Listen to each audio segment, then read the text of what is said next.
এই যে ভাই দেন। এখানে কয় টাকা দিলেন স্যার? কেন ভাড়া 60 টাকা, 60 টাকাই দিছি। স্যার 60 টাকা তো সব সময় দেন, সামনে তো ঈদ, এখন একটু বাড়াই দেন, 100 টাকা দেন। বুঝলাম না, সামনে ঈদ তো আমি তোমার 40 টাকা বাড়াই কেন দিব? স্যার সামনে ঈদের লেগে একটু বাড়াই দিবেন না? আপনারা যদি বাড়াই না দেন তাহলে কারা বাড়াই দেবো কোন? বউ বাচ্চা নিয়ে ঈদ করান লাগবো না, এখন একটু বাড়াই দেন। ঈদ দেখা তুমি আমার কাছে বাড়াই চাইতেছো, কিন্তু আমি কার কাছে বাড়াই চামু কও? কি যে কোন স্যার, আপনি এত বড় চাকরি করেন, আপনার আবার বাড়াই চাওয়া লাগবো কেন?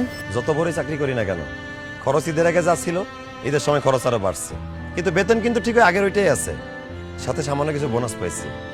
মাঝে মাঝে মনে হয় কি জানো, আমার মতো মধ্যবিত্ত চাকরিজীবী হওয়ার চেয়ে তোমার মতো রিক্সাওয়ালা হওয়া অনেক ভালো।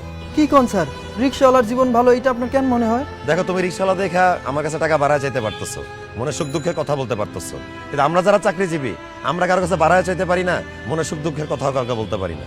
যাই হোক, 60 টাকা ফেরত দাও। এই নাও 100 টাকা, বউ বাচ্চাটা ভালো করে ঈদ করো, ঠিক আছে? হ্যাঁ, ওয়ালাইকুম আসসালাম।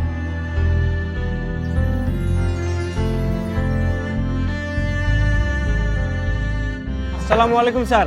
ওয়ালাইকুম আসসালাম। স্যার আমি তো আপনারে খুঁজতেছি স্যার। কেন, আমি কি করলাম? আমার কেন খুঁজতেছো?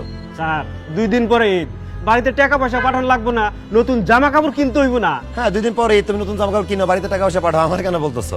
আমার কাছ থেকে তো তুমি কোনো টাকা পাও না। টাকা পাই না স্যার, কিন্তু বকশিসটা তো পাই স্যার। স্যার আমার ঈদের বকশিসটা দেন। বকশিস তোমার দিবে বাড়িওয়ালা, আমি তো এই বাড়ির ভাড়াটিয়া, আমি তোমাকে কেন বকশিস দিব? তোমার যদি বকশিস দেয় বাড়িওয়ালা দিবে। স্যার বাড়িওয়ালায় বকশিস দিছে স্যার, এরপর আপনি যদি কিছু দেন তাহলে আরো ভালো হয় স্যার। আপনারা যদি না দেন তাহলে কে দিব কম তো স্যার? তাও ঠিক, আমরা যদি না দিই কে দিবে? তুমি আমার কাছে চাইতে পারতেছো, আমি কার কাছে গিয়ে যাবো আমি জানি না। আমার যদি কেউ বকশিস দিত তাহলে মাথার উপর দিয়ে বোঝাগুলো একটু নামতো। এই নাও 1000 টাকা, বাড়িতে যাও, বউ বাচ্চার সাথে ভালো করে ঈদ করো। ধন্যবাদ স্যার।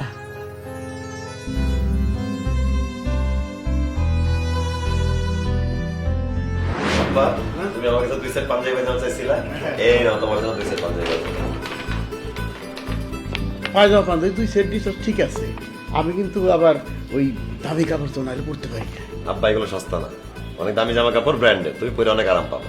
আম্মা, আমি তোমার জন্য 2টি নতুন শাড়ি নিয়ে আসছি, এর মধ্যে একটা কাতান, এই নাও।